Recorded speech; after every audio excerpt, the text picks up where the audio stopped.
My family moved into that house when I was 19. It wasn't old. It wasn't abandoned. It didn't look haunted. It was just cheap, 3 bedrooms, 1 floor, thin walls, and an attic that no one ever used. My parents slept in the master bedroom. My younger sister had the room next to mine. Everything felt normal for the first few weeks. Then small things started happening. At first, it was sounds. Light footsteps at night. Slow. Careful. My dad said it was the house settling. My mom said it was rats. But rats don't walk like people. Sometimes, I'd wake up around 2 or 3 a.m. and hear someone breathing outside my door. I'd hold my breath. The sound would stop. In the morning, no one admitted to being awake. My sister was the first one to say it out loud. "There's someone else here." She said she felt watched when she slept. She started locking her door. One night, she came into my room shaking. She said someone whispered her name. Not loudly, not clearly, just enough to know it was right next to her bed. We never used the attic. The entrance was a small hatch in the hallway ceiling. One afternoon, I noticed something strange. The ladder was slightly open. I asked my dad if he'd gone up there. He said no. My mom said no. My sister refused to even look at it. That night, the footsteps were louder, closer, slower. The next morning, food was missing. Not a lot, just small amounts. Bread slices unevenly torn. Water bottle half empty. No signs of force. That's when I noticed scratches near the attic hatch. Human fingernail marks. That night, none of us slept. Around 3 a.m., we heard it. The attic hatch opening. Slow creaking. Something climbing down. My sister started crying quietly. My mom covered her mouth. We heard bare feet touch the floor. Then footsteps, walking toward the bedrooms. They stopped outside my door. Someone leaned close and whispered my name. We left that house the next morning. Didn't pack properly. Didn't explain to anyone. Weeks later, the landlord called. He asked why we took the locks from the bedroom doors. We didn't. He also asked why there was a mattress in the attic, along with plates, bottles, and a notebook. The notebook only had one sentence written over and over. They still don't know I'm here.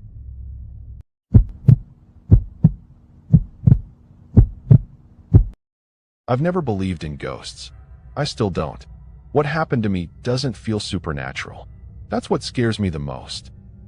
This happened during my final year of college, when I used to take the last bus home every night. The bus left campus at 11:47 p.m. Always late, always half empty. Same driver. Same cracked vinyl seats. Same flickering interior light near the back. I liked sitting near the window. Third seat from the end. There were usually only 4 or 5 people on board. Everyone tired. Everyone quiet. About 20 minutes into the ride, the bus crossed a long stretch of road, with no houses, just trees, no streetlights. There was a bus stop there. No bench, no signboard, just a patch of dirt. The driver never stopped there. Until one night. The bus slowed down. I looked up, confused. A man was standing at the stop. He wasn't waving, wasn't moving, just standing. He looked normal, late 30s maybe. Office clothes, backpack. The door opened. He got on. He didn't scan a pass, didn't pay. The driver didn't react. The man walked past everyone and sat directly behind me. I could feel him there, not staring, just close. After a few minutes, he leaned forward, very slightly, and whispered, "Do you also get off at the last stop?" I nodded. He leaned back, didn't say anything else. I noticed something strange then. The driver hadn't checked the mirror once, not even when people got off. His eyes stayed fixed on the road, unblinking. At the next stop, 2 people got down, then another, until it was just me and the man behind me. The bus felt louder when it was empty. Every vibration, every rattle. The bus took a turn it had never taken before. A narrow road, trees brushing against the windows, no lights, I stood up. Sir, this isn't the route. The driver didn't answer. The man leaned forward again. This time, his mouth was right near my ear. He said, "It always goes this way at the end." I froze. The bus stopped. The engine turned off. Total silence. No stop sign. No houses. Just dirt and trees. The driver spoke for the first time, without turning around. "This is the last stop." I stood there, confused. The man stood up behind me. He placed his hand on the seat and said softly, "He won't get down." I turned. "What?" He nodded toward the driver. "He never does." I don't remember running. I just remember the sound of my shoes hitting dirt and branches cutting my arms. I didn't look back. The next morning, I went to the bus depot. I asked about the 11:47 p.m. route. The clerk looked confused. He checked the system, then said, "That route ends at 11:10. I told him about the bus, the driver, the last stop. He went quiet. He showed me a news article. 3 years old. A bus accident. Late night. Driver had a heart attack. Bus crashed off-road. 2 passengers survived. 1 disappeared. I don't take buses anymore, but sometimes, when I stay late near campus, I see it. An empty bus. Interior light flickering. Waiting. And in the reflection of the glass, I see someone sitting. In the 3rd seat from the back. Smiling.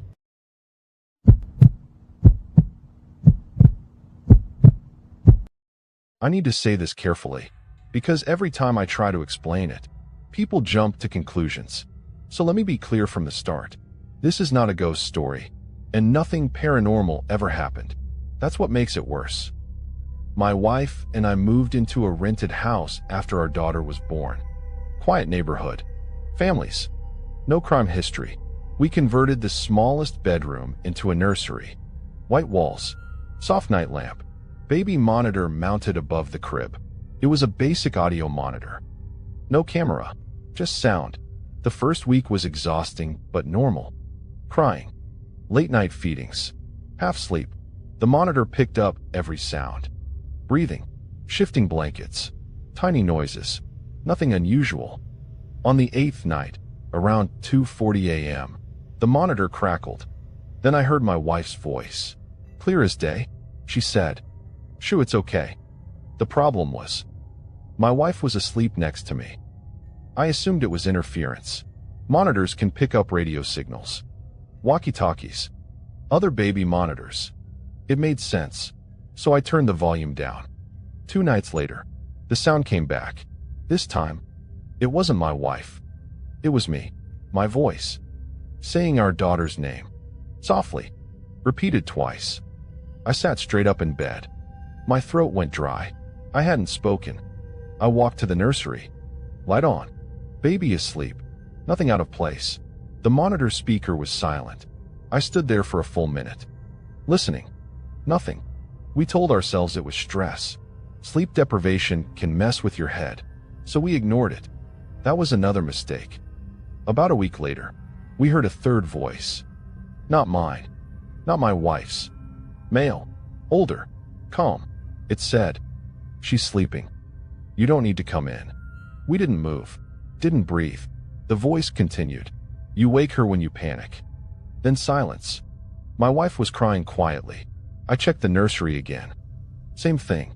Baby asleep. Door locked. Window closed. The next night, I recorded the monitor audio on my phone. Around 3 a.m., the sound came back. Clearer than before. The same male voice. This time saying, "She looks more like you when she sleeps." Police found nothing. No intruders. No devices. A technician checked the monitor. He said something strange. He said, "This unit doesn't transmit outward. It only receives." That night, I listened to the recording again, with headphones. That's when I noticed something. After every voice, there was breathing, not electronic static. Actual breathing, too close to the microphone. A few nights later, the monitor turned on by itself. The voice whispered. She rolled onto her side. I ran to the nursery. She had rolled, exactly like the voice said. At 2:17 a.m., the monitor activated. No crackle this time. No delay. The voice spoke clearly, directly. It said, "You should stop pretending you can't hear me."